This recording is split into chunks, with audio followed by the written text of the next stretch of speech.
karena tahun lalu yang menyampaikan Bu Ceria.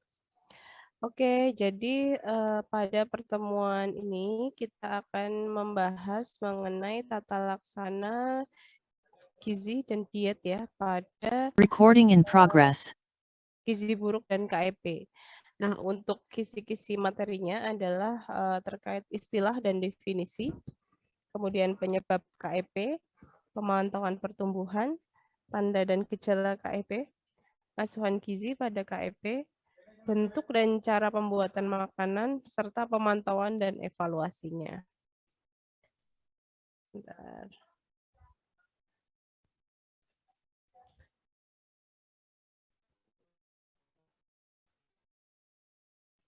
Oke, pertama ini nanti kita ini aja. Penyebab penyakit kurang energi dan protein ya. Jadi seringkali yang dimaksud ya yang dikatakan gizi kurang, gizi buruk ini khususnya pada kekurangan gizi makro gitu ya. Karena efeknya ke fisik itu lebih terlihat ya. Nah, awal mula akar permasalahannya itu pasti salah satunya adalah dari asupan ya, bisa jadi karena pemberian asupan makan yang kurang ya, ataupun juga tidak, bisa mengkonsumsi makanan dengan baik ya, bisa jadi mungkin karena ada penyakit penyerta gitu ya, ya ini ya, kemudian, sering mengalami penyakit infeksi, misalkan infeksi saluran pernafasan, diare, ataupun penyakit-penyakit infeksi yang lain yang menyebabkan proses katabolisme ya, katabolisis. Ya, jadi cadangan-cadangan protein di tubuh itu dibongkar ya untuk proses regenerasi sel ya yang rusak akibat penyakit ya, akibat bakteri ataupun virus gitu ya. Sehingga menyebabkan simpanan zat gizi dalam tubuh itu berkurang cukup banyak ya. Nah, kalau tidak diimbangi dengan asupan makanan yang baik, itu bisa menyebabkan gizi kurang. Nah, kalau terjadi cukup lama ya, bisa menyebabkan gagal tumbuh pada khususnya di sini kita akan lebih membahas ke gizi kurang pada balita ya, usia 0 sampai 5 tahun. Ya. Nah, ketika seorang balita mengalami gagal tumbuh, itu nanti jadi lingkaran setan lagi gitu ya. Kalau gagal tumbuh pastinya akan lebih mudah terkena penyakit infeksi lagi gitu ya. Kemudian penyembuhan lebih lambat, kemudian penyakit yang dialami juga menjadi lebih berat lagi gitu ya. Dan gizi kurangnya itu kalau asupan makannya tidak adekuat ya, tidak mencukupi ya gizi status gizinya makin kurang gitu ya dan case terburuknya pastinya sampai meninggal gitu ya. Nah, bagaimana caranya kita memantau gitu ya pertumbuhan pada balita gitu ya supaya tidak jatuh ke status gizi kurang gitu ya. Nah, salah satunya yang menjadi program pemerintah Indonesia itu adalah dengan adanya Posyandu ya dan di Posyandu itu dilakukan pengukuran status gizi yang rutin ya, mulai dari penimbangan, pengukuran tinggi badan, pengukuran lila, pengukuran lingkar kepala. Tapi memang kalau untuk tinggi badan tidak setiap bulan diukur biasanya setahun di bawah itu biasanya juga tetap diukur harusnya ya tinggi badan karena kan proses pertambahan tinggi badannya itu juga cepat. Ya. Nah, kemudian bagaimana dokumentasinya gitu ya. Nah, ini sebenarnya KMS tahun dulu-dulu gitu ya.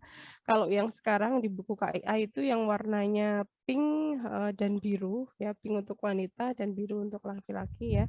Tapi konsepnya sebenarnya hampir sama, menggunakan persentil ya kan, persentil. Nah, eh di sini ini contohnya berat badan menurut berat badan menurut umur. Ya, ini berat badan menurut umur. Biasanya yang indikator utama gitu ya untuk mengetahui apakah seorang balita itu mengalami gizi kurang atau normal atau gizi lebih ya. Nah, dilihat dimulai dari usianya 0 bulan. Ketika lahir dilihat adalah di warna hijau ini gitu ya. Kalau yang sekarang hanya ada garis hijau di sini ya. Tengah-tengah itu ada garis hijau, kemudian nanti ada garis merah di atas dan yang paling bawah sendiri, paling pinggir itu ada garis hitam. Ya kalau sekarang. Oke. Nah, status gizi itu paling amannya ada di mana? Ya pastinya di garis hijau atau minimal ada di antara garis merah ya. Jangan sampai lebih ataupun sampai kurang dari garis merah gitu.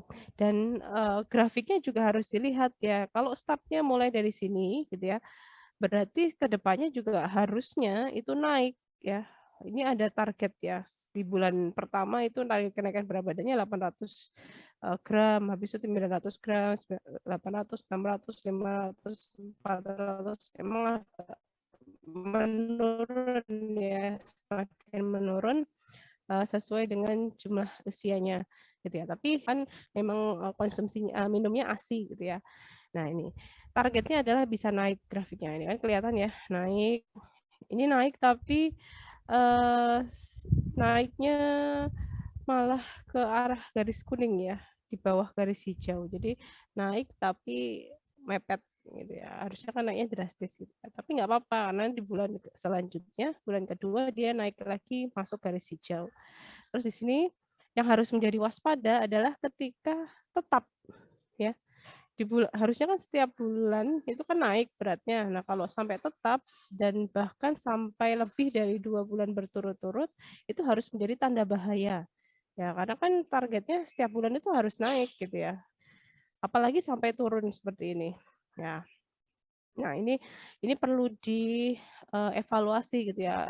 Berat badannya tetap itu pasti ada penyebabnya gitu ya. Apakah memang asupannya kurang atau mungkin sakit gitu ya. Seringnya sih sakit ya. Sakit karena eh, namanya bayi itu kan sering ya sakit flu, diare ataupun sakit yang lain sehingga asupan makannya berkurang, katabolisisnya juga berlangsung sehingga berat badannya turun gitu.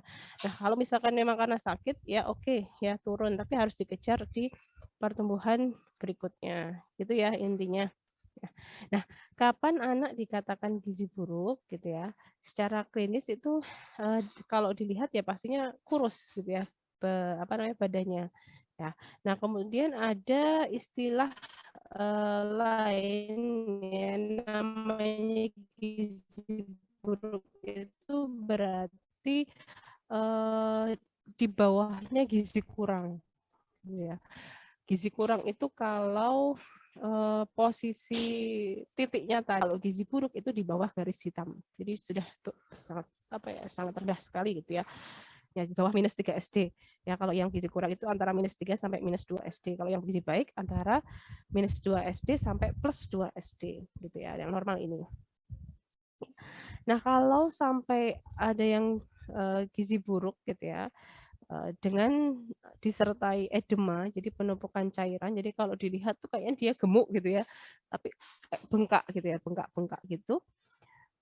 Ketika ditekan, cekungannya yang kita tekan tadi tidak kembali ya. Nah, itu bisa jadi ada edema dan dinamakan kwashiorkor gitu ya. Kemudian ada juga hasil namanya marasmus itu kalau hasil antropometri nilai BBTB atau PB-nya kurang dari 70% median atau kurang dari -3 SD ya dengan tanda tertentu. Nah, ini dikatakan kurang dari dikatakan gizi buruk kalau lilanya lingkar lengan atas kurang dari 11,5 dan atau kurang dari B dan atau ada bilateral edema. Jadi ada edema pada bayi ya dengan kondisi fisiknya kurus gitu ya. Kan fisik dari klinis kondisi fisiknya kan kelihatan ya kalau kurus ya gitu. Nah, berarti masuk satu kategori ini aja itu sebenarnya sudah masuk ke gizi buruk ya. Apalagi kalau sampai ada semua atau 2 atau lebih gitu ya. Gitu. Edemanya ini namanya pitting edema bilateral. Pitting itu ketika kita cubit itu tadi kan ya kayak gini ya. Ini kelihatan nih saat ditekan tidak kembali ke semula ya. Nah, ini namanya pitting bilateral edema. Ya, kalau dilihat mungkin dari tampak atas ini kayaknya anaknya cabi kok ya, gitu ya, cabi, lengannya juga gendut gitu kakinya. Ya, tapi kan nggak sehat gitu ya. Apalagi tanda-tanda lainnya dia pasti rewel nih anak. Gizi kurang, gizi buruk itu pasti rewel. Ya. Tanda gejalanya apa? Antara kwashiorkor dengan marasmus itu beda, ya. Nanti jangan sampai kalau ditanyain perbedaan kwashiorkor sama marasmus apa, teman-teman nggak tahu, ya. Harus tahu nih, ahli gizi nih, masa nggak tahu gitu ya. Ya, paling gampangnya itu dari edemanya. Kalau kwashiorkor itu tandanya ada edema, kalau marasmus itu nggak ada edema dan kurus kering gitu ya, kurus kering, tinggal kulit pembungkus kulit, tulang pembungkus kulit, kulit pembungkus tulang. Ya bener.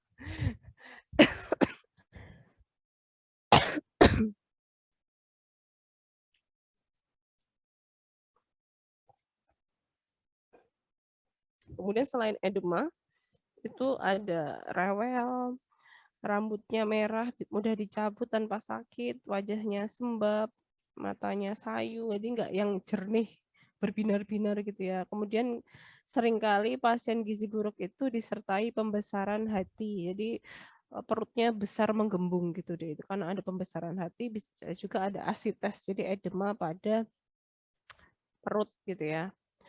Heeh. Piting edema itu apabila dipencet permukaan punggung kaki tidak kembali ya, nggak balik. Tadi namanya piting edema.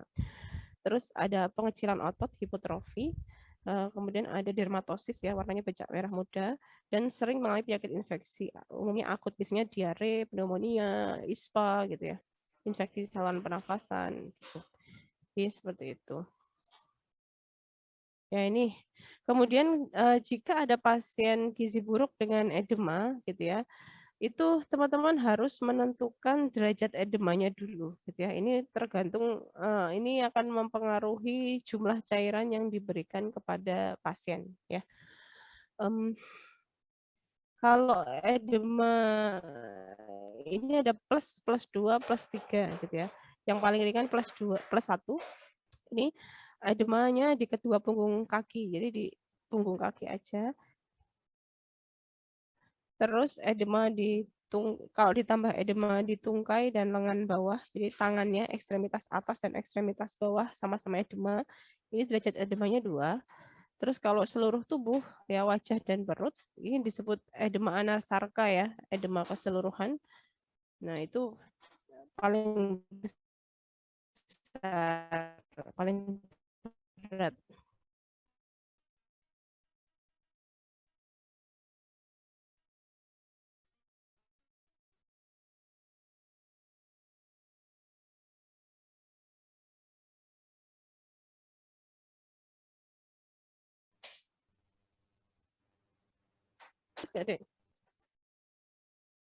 Atau putus-putus. Suara saya terdengar jelas atau putus-putus?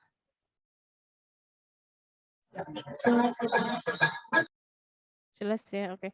Ini saya nggak on cam karena kalau on cam sinyalnya langsung hilang. Oh,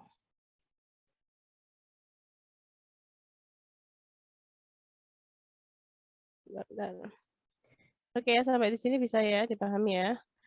Lanjut ke gizi buruk tanpa edema atau kita sebut sebagai marasmus. Ya, bisa kelihatan bahwa kulit pembungkus tulang ya, iga gambang. Jadi udah kelihatan iganya.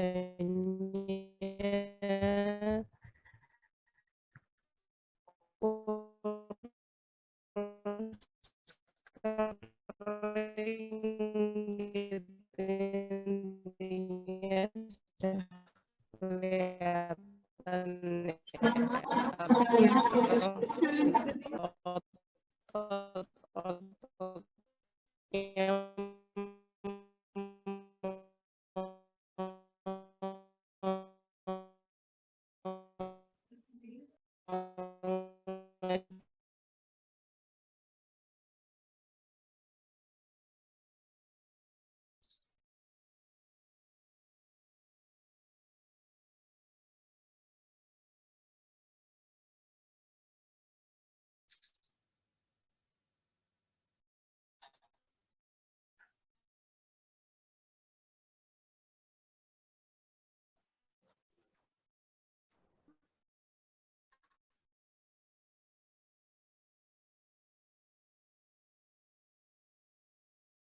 Recording stopped.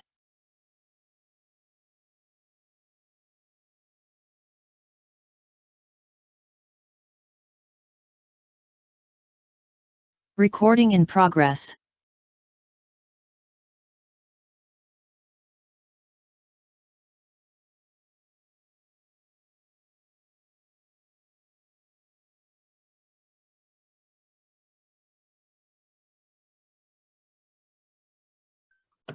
Iki nih lho lainnya. Mungkin ana.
Mohon maaf Ibu, tidak ada suaranya. Allah, masih saya mute ternyata mute. Oke, tadi saya mana ya? Oke, saya ulangi deh. Ini ya, asupan gizi ya. Dari yang waras kwashiorkor. Nah ini marasmus kwashiorkor ini dua gejala ada ya, jadi kurus kering tapi ada edema juga gitu ya. Kemudian ada noma itu luka gitu ya. Kemudian asuhan gizi pada KEP itu gimana gitu. Ini harusnya sebenarnya bukan penyakit ya, karena KEP itu sebenarnya bukan penyakit tapi kondisi defisiensi ya. Nah, pastinya yang pertama dilakukan kan assessment. Assessment itu kan ABCD ya. ABCD itu mulai dari pengukuran antropometri ya. Kalau antropometri pada balita ya BB, TB, lila, lingkar kepala ya. Kemudian dilihat B-nya biokimia, dilihat kadar gula darahnya, kemudian HB-nya, albumin, kadar total status proteinnya gitu ya, itu dilihat. Terus klinik fisiknya dilihat vital sign-nya ya, suhunya biasanya apa, ada hipotermia atau enggak ya. Kemudian nafasnya gimana, nadinya biasanya lemah gitu ya. Kesadarannya gimana ya, rewel atau tidak. Kemudian untuk dilakukan metode recall ataupun SQFF. Kemudian dilihat juga tanda kekurangan, misalnya anemia, pucat, atau ada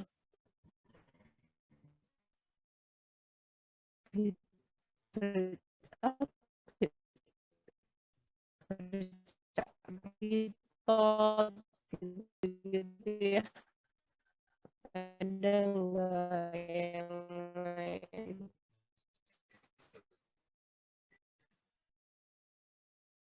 Kemudian, selain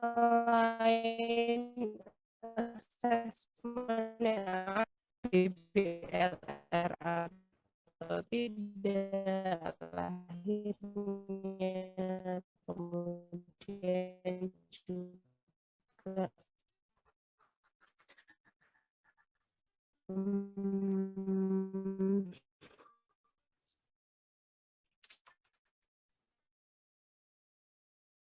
apa lahirnya prematur atau tidak, nah itu dilihat.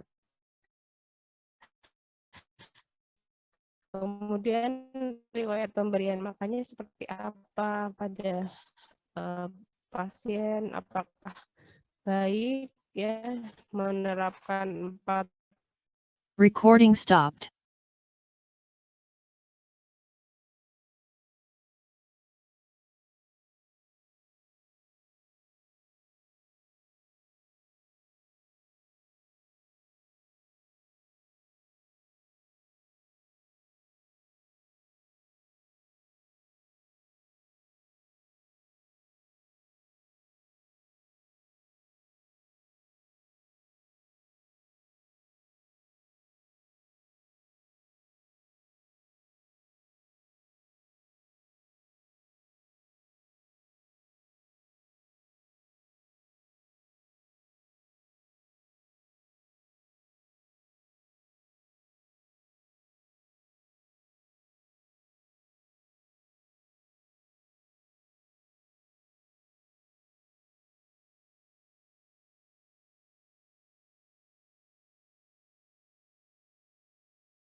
Oke, saya kembali. Mohon maaf, ini tadi gangguan sinyal agak lama. Sampai mana ya? Sudah ya. Lanjut ke suara saya bisa terdengar? Sudah, Ibu. Oke. Kita lanjut tadi assessment sudah ya, terkait intervensi ya. Nah, pada kasus gizi buruk ya, untuk ada pembagian fase intervensi ya, ada 3 fase. Yang pertama fase stabilisasi, fase transisi, dan fase rehabilitasi. Ya, jadi ada pembagian 3 fase ini. Nah, algoritmanya seperti ini. Ketika pasien datang langsung gitu ya, misalnya pasien datang entah di rumah sakit ataupun di fasilitas di puskesmas atau fasilitas kesehatan yang lain, pasien masuk dalam fase stabilisasi ya. Dan pada fase stabilisasi ini tujuan diet kita itu bukan untuk memenuhi kebutuhan gizi pasien ya, tapi untuk menstabilkan kondisi pasien ya. Jadi supaya pasien itu bisa siap gitu ya, siap mendapatkan diet yang lebih kompleks gitu ya. Dan juga misalkan pasien ada diare, ada mual, muntah, ada kondisi-kondisi yang lainnya yang sekiranya menyulitkan untuk pemberian asupan, nah ini distabilkan dulu kondisinya gitu ya. Terkadang juga pasien datang dengan kondisi dehidrasi, ya berarti diatasi dulu dehidrasinya. Ya. Nah, fase stabilisasi ini berlangsung sekitar 2 kali 24 jam. Jadi 2 hari ya. Hari 1 dan 2 ini tujuannya adalah mencegah dan mengatasi hipoglikemia. Jadi bisa jadi kadar glukosa darahnya rendah, terus hipotermia, jadi suhunya rendah, lebih rendah dari normal, dan juga mencegah dan mengatasi dehidrasi kalau ada dehidrasi. Ya, ini ya. Nah, kemudian setelah fase stabilisasi masuk ke hari ketiga, tapi ini juga menyesuaikan ya. Tapi umumnya di hari ketiga itu kondisi pasien harusnya sudah mulai membaik ya dengan pemberian intervensi. Ya, nah ini masuk ke fase transisi, gitu ya. Fase transisi ini tujuan dietnya adalah memperbaiki gangguan keseimbangan elektrolit, mengobati infeksinya, gitu ya. Jadi itu masih itu. Kemudian nanti dimasuk, oke. Kemudian ini belum saya record ya. Recording in progress. Kemudian masuk ke minggu kedua itu nanti sudah namanya pindah ke fase rehabilitasi. Jadi pasien sudah mulai perbaikan ya, kondisinya sudah mulai membaik. Misal diarenya harusnya sudah mulai berhenti ya, pasien sudah bisa menerima makanan selain makanan cair gitu ya.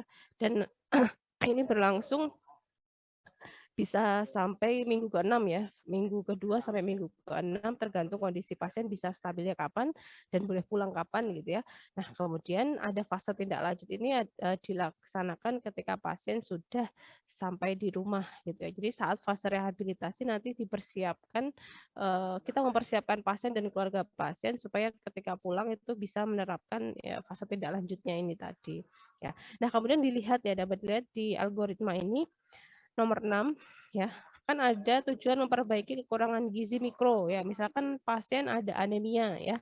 Bisa jadi anemia karena defisiensi besi toh. Tapi pada fase stabilisasi atau fase transisi, jadi 2 minggu pertama itu kita belum boleh memberikan suplementasi Fe. Ya, jadi suplementasi Fe baru boleh diberikan setelah 2 minggu gitu ya, setelah minggu kedua. Ya, gitu. Itu ya.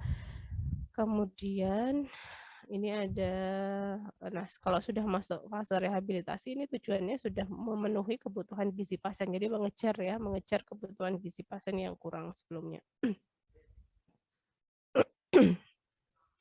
Ya, tadi sudah ya beberapa hal yang harus diperhatikan Fe ya minggu kedua. Kemudian kalau pasien jangan berikan cairan intravena kalau kecuali pasien itu shock atau dehidrasi berat ya. Tapi ini nanti sudah kompetensinya dokter sih nanti, tapi teman-teman cukup tahu ya. Kemudian protein terlalu tinggi juga tidak disarankan untuk fase-fase awal penanganan gizi buruk ya, dan jangan diberikan diuretik pada penderita kwashiorkor gitu ya. Nah, ini untuk hipoglikemianya itu memberikan larutan glukosa ya. Jadi melarutkan 5 gram gula pasir dalam 50 mili air matang. Nah, ini bisa untuk memperbaiki gula darah pasien. Ya, kalau hipotermia itu kan suhu tubuh yang lebih rendah ya, yang dingin gitu ya. Jadi ya dihangatkan. Oke. Nah, kemudian kalau pasien datang dengan kondisi dehidrasi, berarti kan harus kita berikan cairan elektrolit ya awal mula. Jadi belum diberikan cairan makanan ya. Nah, cairan elektrolit ini namanya Resomal ya. Rehydration Solution for Malnutrition. Ya, terbuat dari olarit yang diencerkan, gula pasir, larutan elektrolit atau mineral mix plus air gitu. Ya. Nah, oralitnya ini kalau pada anak-anak itu kan oralit itu kan kandungan Na-nya cukup tinggi ya. Sedangkan kalau pada anak-anak itu kan tidak baik mengkonsumsi makanan dengan Na yang tinggi. Jadi pencerna ginjalnya masih belum kuat gitu ya. Sehingga oralitnya perlu diencerkan 2 kali ya. Gitu supaya tidak terjadi edema. Kemudian larutan elektrolit mineral mix mengatasi gangguan keseimbangan elektrolit mineral seperti kalium, magnesium, suprum dan zinc. Oke. Nah, ini contoh cara membuat Resomal ya. Ada oralit WHO, gula pasir, larutan mineral mix, tambah air ya, tambah ada kalau di sini jika mineral mixnya nggak ada nanti bisa oralit, gula pasir, bubuk KCl tambah air. Ya, ini contoh mineral mixnya. Aduh, ini kurang besar ya. Oke.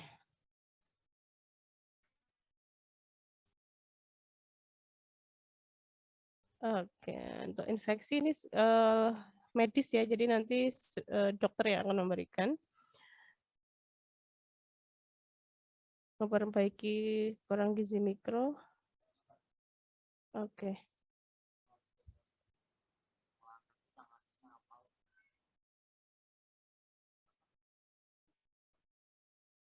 Nah, intervensinya apa nih untuk gizi buruk per tahap per fase ya. Yang pertama fase stabilisasi, ini kan 2 kali 24 jam ya, 1-2 hari lebih. Ini perlu dimonitor kemungkinan terjadinya refeeding syndrome. Ya, jadi tujuannya untuk menstabilkan status metabolik tubuh dan kondisi klinis anak. Dan di fase stabilisasi ini kita berikan namanya formula WHO F75. Ya, namanya F75 yang isinya adalah 75 kilokalori dalam 100 mili. Ya, ini ya.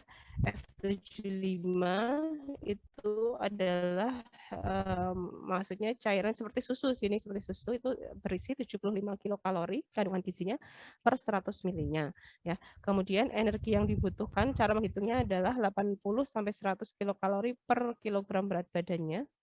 Proteinnya 1 sampai 1,5 gram per kilogram berat badan, diutamakan protein hewani, cairannya 130 kalau yang tanpa edema mili per kilogram berat badan, kalau ada edema 100 mili aja, rendah laktosa dan ada mineral mix.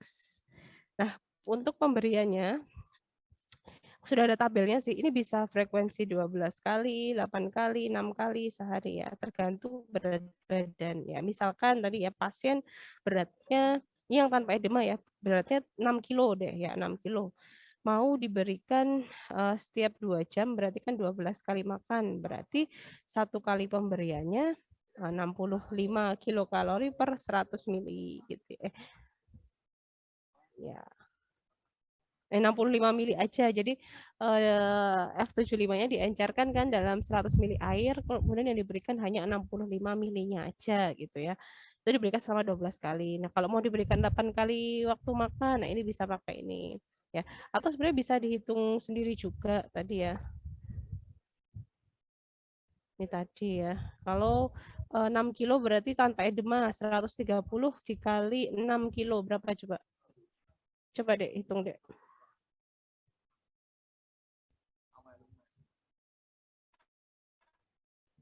Berapa? Halo? Halo?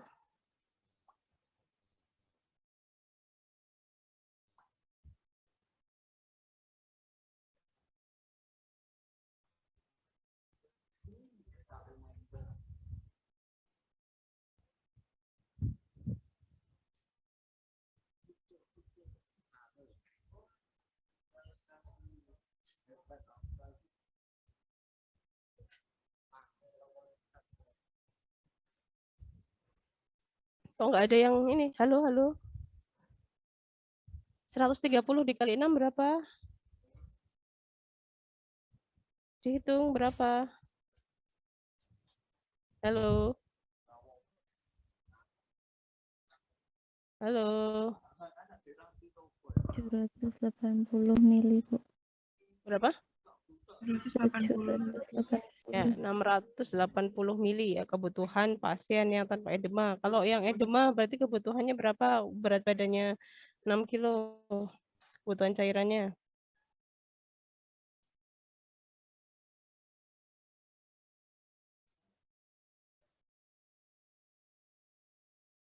Berapa?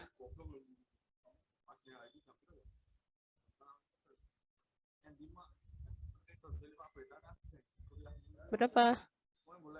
Yang ada edema.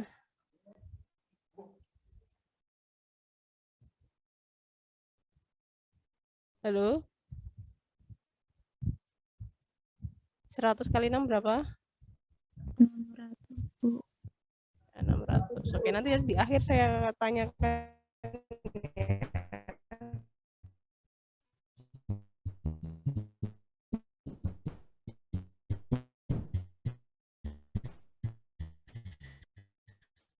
Untuk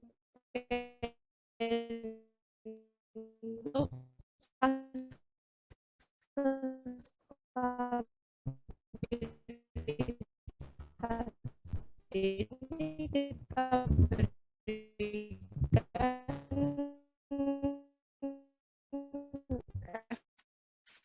F75 ya. Kemudian kalau untuk fase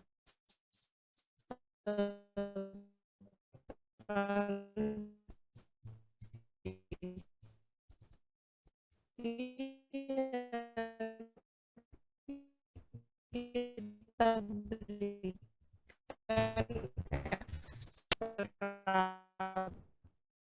F100, jadi setiap 100 mili itu mengandung 100 kilokalori. Recording stopped.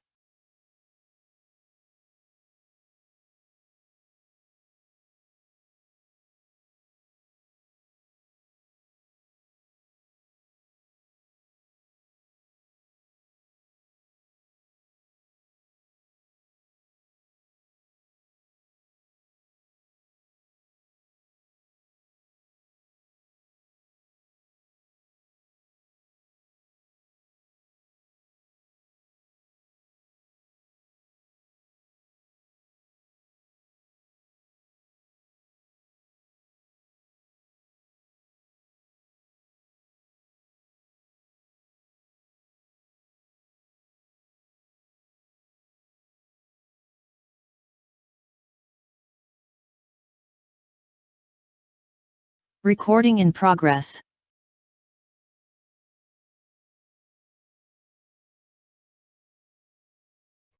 Halo, masih pada di tempat?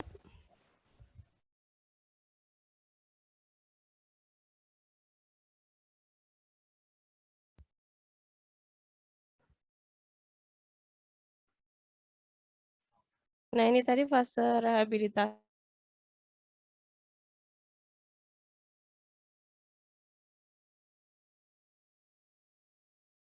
cairan dan mineralnya juga lebih tinggi. Pemberiannya sama tergantung berat badannya ya.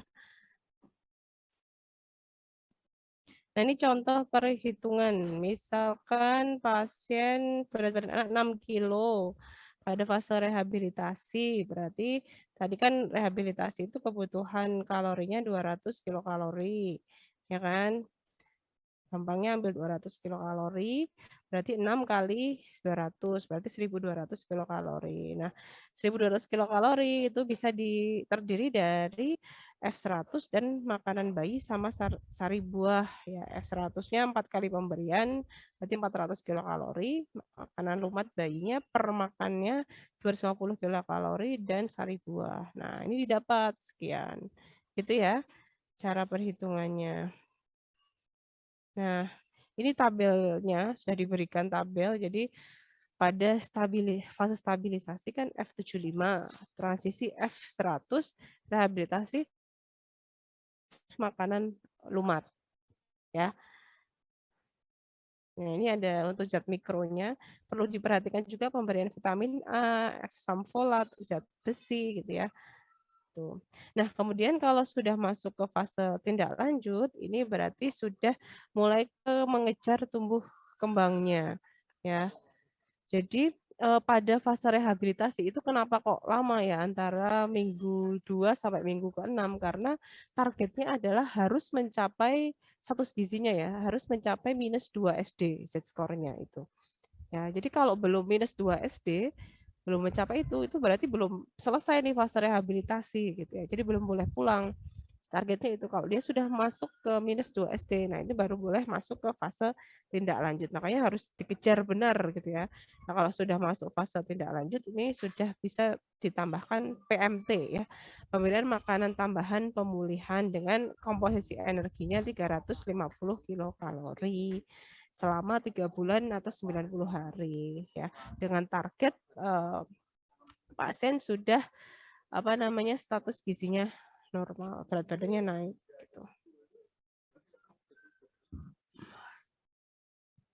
Nah, ini kriteria sembuh dari gizi buruk apabila BBTB-nya atau BBPB-nya lebih dari -2 SD atau lilanya lebih dari 12,5, tidak ada pitting edema bilateral, klinisnya baik. Nah, ini harus kontrol teratur ya.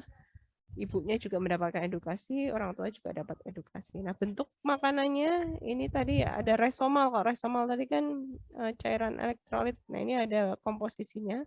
F75 juga di sini ada caranya. Ya, ini besok waktu praktikum silahkan dipraktekkan.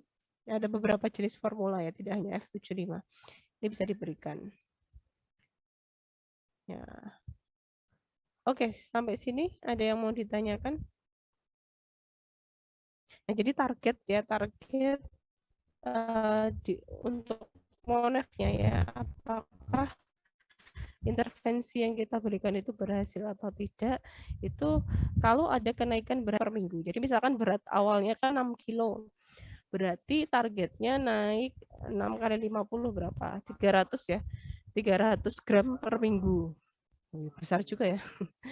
300 gram per minggu targetnya ya naik itu. Kalau kurang berhasil nggak sampai 300 berarti itu masih kurang ya, berarti apakah ada penyakit, dilihat lagi apakah ada penyakit infeksi, apa ada masalah psikologi atau kurang defisiensi gizi mikro. Nah, itu harus dilihat lagi gitu ya. Kalau misalkan memang ada kekurangan tersebut, apakah ada rekomendasi misalkan ditambahkan enteral atau tidak. Nah, itu ya gitu. Oke, mungkin saya yang akan tanya ya.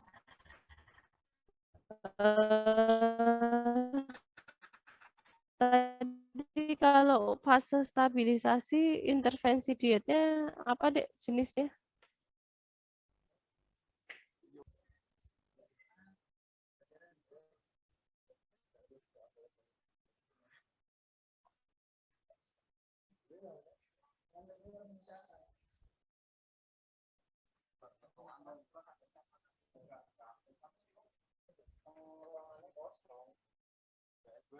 Halo, kalau ditanya mau dijawab. Ini malah ada yang sudah live. Fase stabilisasi dapat apa formulanya? Formula berapa?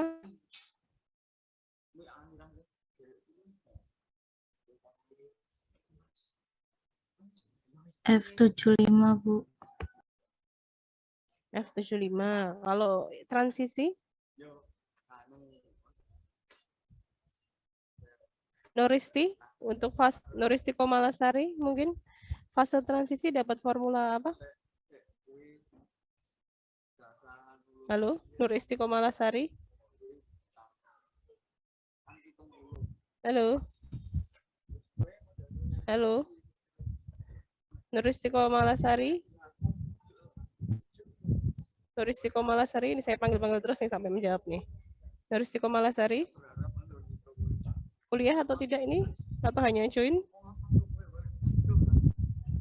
Halo? Nuristi Komalasari?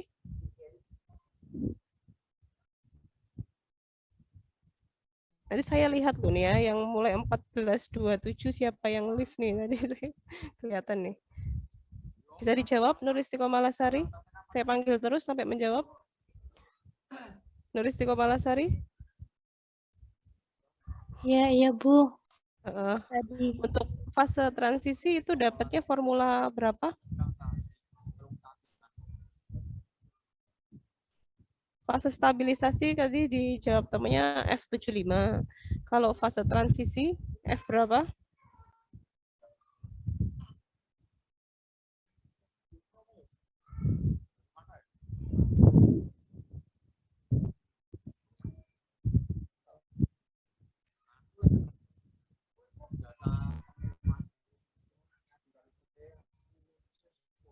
F berapa?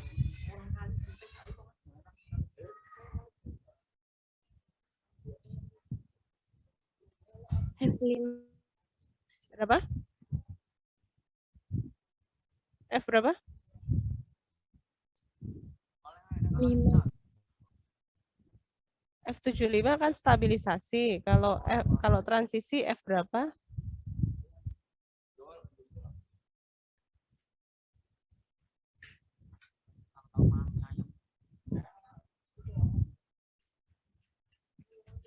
Ayo dipelajari lagi browsing bisa. Ayo.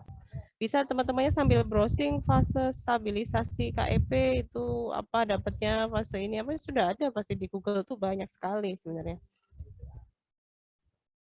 Oke, mungkin Osama fase transisi.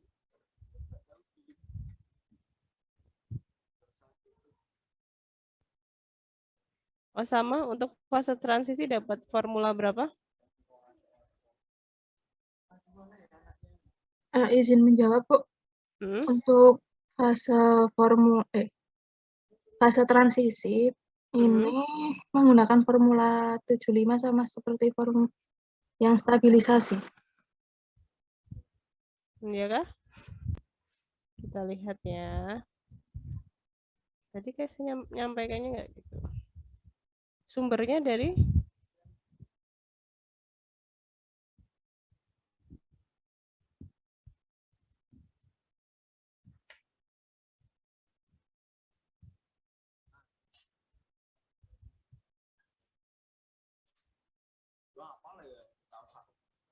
nih ya.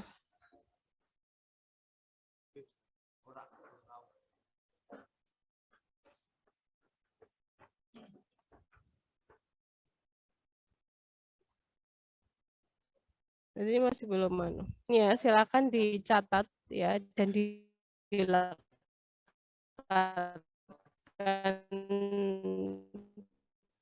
dalam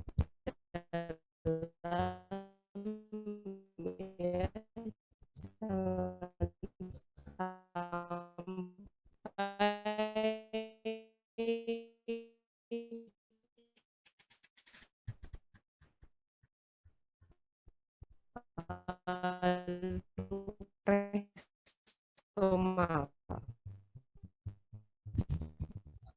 ya 21 kali 24 jam itu satu hari pertama dengan cairan restoma.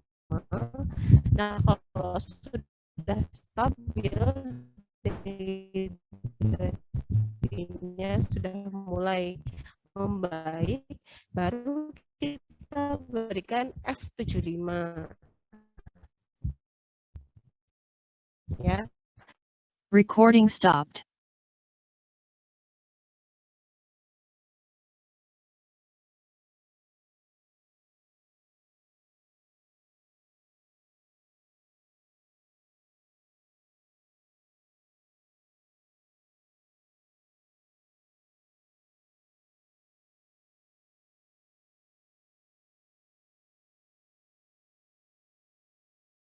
Recording in progress.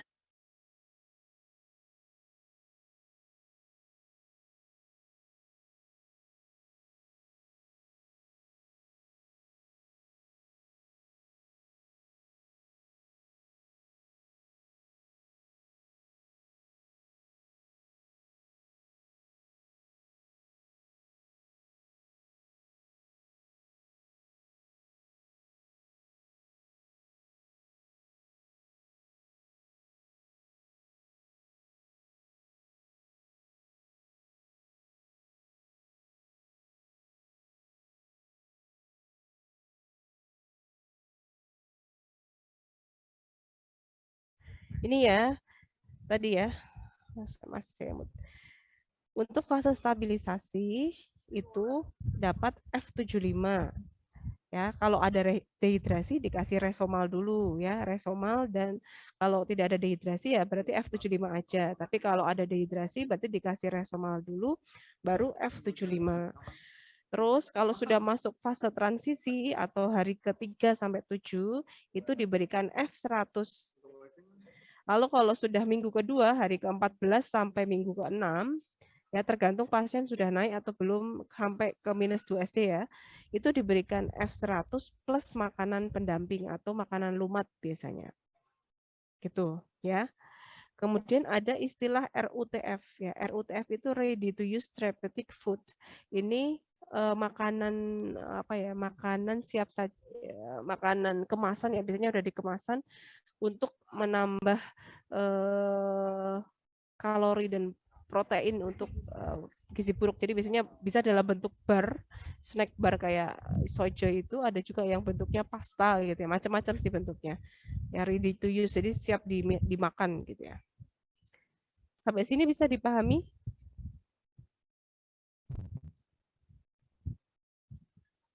Sampai sini bisa dipahami? Dicatat ya. Silahkan ini dicatat. Jangan sampai ketukar-tukar. Ya. Jadi meskipun kuliah online, harapan saya juga teman-teman tetap standby untuk mencatat. Malah kan lebih enak ya, lebih bebas. Ya, jangan hanya ditinggal saja gitu ya. Standby kalau ada yang menjawab ya, ada yang bertanya. Oke, demikian dari kuliah dari saya. Kita cukupkan kuliah pada sore hari ini. Kita tutup dengan hamdalah. Alhamdulillahirrahmanirrahim. Wassalamualaikum warahmatullahi wabarakatuh. Waalaikumsalam warahmatullahi wabarakatuh. Terima kasih, Bu. Ya, sama-sama. Recording stopped.